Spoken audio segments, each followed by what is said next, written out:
أعوذ بالله من الشيطان الرجيم నేను శపించబడిన బహిష్కరించబడిన శైతాన్ నుండి రక్షణ పొందటానికి అల్లాహ్ శరణు వేడు. أَمَّن يَبْدَأُ الْخَلْقَ ثُمَّ يُعِيدُهُ وَمَن يَرْزُقُكُم مِّنَ السَّمَاءِ وَالْأَرْضِ أَإِلَٰهٌ مَّعَ اللَّهِ قُلْ هَاتُوا بُرْهَانَكُمْ إِن كُنتُمْ صَادِقِينَ.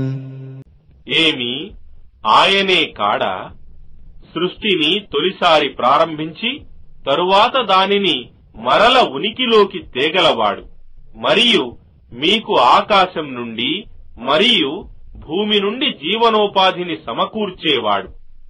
ఏమి అల్లాహ్తో పాటు మరొక దేవుడు ఎవడైనా ఉన్నాడా? వారితో అను, మీరు సత్యవంతులే అయితే మీ నిదర్శనాన్ని తీసుకురండి.